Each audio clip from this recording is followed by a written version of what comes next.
Hey, good afternoon. It is Sunday afternoon. This is Tim O here, and I'm just chilling out today. Carol's got a sore back, so she wants to chill out. And I think the most we're going to do is probably go down the pet store and get a couple of little catfish for our 50-gallon fish tank. And that's about it. And today I just wanted to talk a little bit about what freedom means to me. Yesterday, when me and my buddy Mark were pulling up to a meeting, I seen a guy pull up in front of us with his Harley Davidson, and he just disembarked from the bike and he's just doing his thing. And I'm looking at this guy, and I've known him for a while, and I've heard his story. And this guy was trapped in a prison of his own making for a long time. He was in a beach house that he owned out on some part of the ocean. I don't know. It was up in New Hampshire, I think. And he was trapped in there, just drinking himself and popping pills and killing himself, basically. And just looking out at the world and watching it pass by him. And yesterday, I watched freedom as he disembarked from that bike, because, he left today, he spoke yesterday, and he went out this morning, took a nice long ride down here from Marlborough, Mass, took some scenic roads, and just chilled. And what a big difference. I don't know, I don't hang with this guy. I've hung with him a couple times. We've gone to the beach together, but I don't really know him. But I know that he's a lot different from the person that he was in that beach house, just trapped in there in addiction and not being able to get out. God bless you. And I heard from another guy that I sponsor yesterday, and this guy had a similar story. In and out of institutions, locked up, locked down, a slave to addiction, just ruining his life, and not having the power to stop the wheels from turning. And yesterday, he just got something back that he had to pay a lot of money for, but he also did the time, did what was needed to be done. When he got rejected, he didn't just go back and run out and use. He just held strong. And yesterday, he got in his truck, another one, got on the road, drove up to Gloucester, took a nice leisurely ride along the seacoast, stopped and got himself a nice meal. And he said, Tim, cars were just flying by me, and just everybody was in a rush. And yesterday I just wanted to take it all in, enjoy the moment, enjoy the freedom to make rational decisions, and just live in the moment. And I thought that was so beautiful, man. And then, I heard from another guy whose wife did a bicycle race all the way to Cape Cod. I forget exactly where they started, but it was a long haul. And she did it for cancer. He has cancer, and he's going to be getting an operation soon. I've had cancer. My girls have cancer. And somebody else out there is going through cancer. And this girl got on her bike and drove a long distance just so she could do something to help people that are inflicted with cancer. And what a freedom that is. She might not have it, but she takes herself out of the picture and thinks about somebody else. And the freedom to be able to do that, and the freedom to be able to care for somebody else and be there for somebody else, that's a beautiful thing. And none of this stuff is easy. Coming in out of addiction or out of whatever ails you takes time. Life starts all over again. You're almost like being reborn. And sometimes it's difficult to follow. Sometimes it's, we weren't people that went by rules, but these aren't like rules that are trying to keep you down, or stunt what you need to say. They're not rules at all. They're actually suggestions. People suggesting things. People that have been through the stuff that you're about to go through. And they just, how long did it take you to become an alcoholic and an addict? It didn't take overnight. It took a long period of time.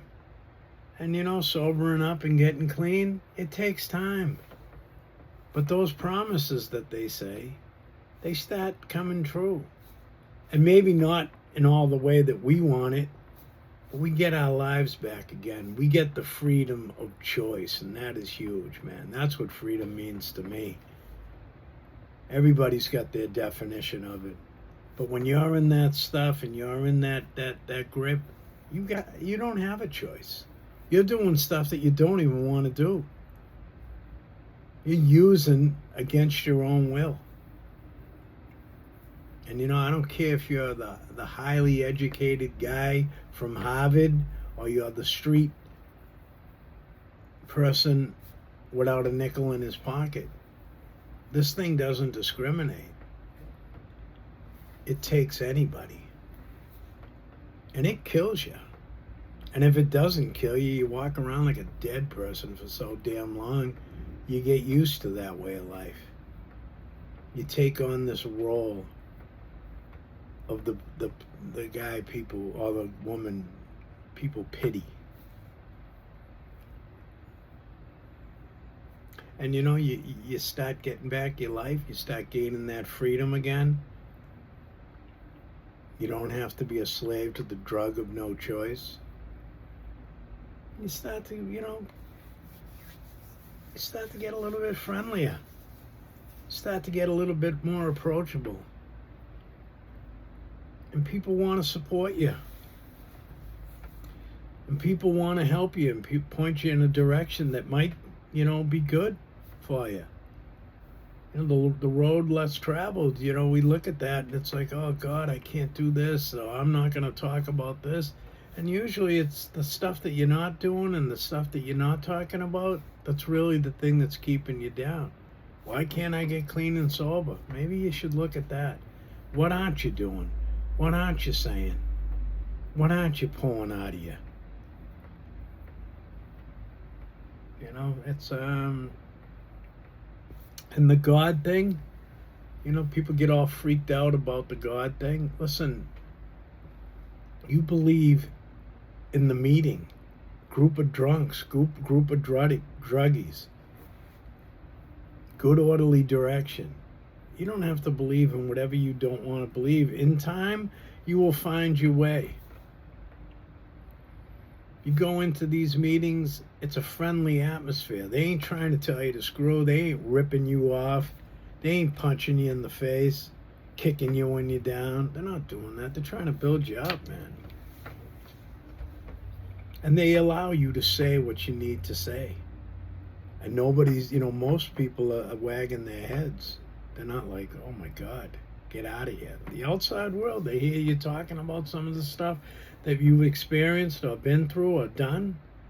They don't want to hear that. They just want to live that plastic life. Everything's fine. Society is wonderful. I know when I got clean and sober, it was something that I was looking for that I couldn't even really see. But with time, I started to enjoy it. I started to feel that taste of freedom. And I started to remember what it was like when there was no freedom. When I was locked up, messed up, junked up, and thrown up. I don't want that. We all come to a point that we either keep traveling down that road that winds up putting us in jails, institutions, or finally either it kills us or we end up killing ourselves, or we say enough is enough. enough is enough. At one time, this stuff was all new, shiny, the thing to do. But when we fail to understand that it's not working for us anymore, well, that's when we keep on building the prison of our own existence. And when we understand what it really means to do this stuff and what it does to us and the people around us who care about us and love us, well, then that's a freedom. That is a gigantic freedom that we can take on and build our lives back. I've seen more people that were considered losers and nobodies and built themselves up, and they're pillars of the community, or they're the quiet ones. They just live their lives. And nobody knows in their neighborhood who and what they once were or what they once did. I know people come by my neighborhood and they're like, Timmy, thank you so much for making our little block here look beautiful with all the flowers and the stuff that you do. They don't know about the guy that didn't know nothing about freedom. He just knew about being locked up in so many ways. It's ridiculous. Just locked up in anarchy, disorder, violence, rip-offs, sickness, foolishness. Don't want to do that no more. My little Skylar, my little granddaughter, just left, and she went with my son and his girl, Carrie Ann, and they're going up to the butterfly place up in, I forget exactly where it is, but it's a place where they have all butterflies and little birds running around. I've been there. I used to go there with a buddy of mine. He was an older gentleman, and he used to take his wife there, so we went up a couple times. He wanted to show me it. And she stayed with us overnight, and we had a wonderful time. And that's what life is for me now. Not about getting messed up. So anyways, I wish you all a great day ahead, and enjoy this Sunday. And I think me and Carol might go out and go do something. I don't know. We'll see what happens. But right now, I just want to enjoy this day. Have a good one. Take care.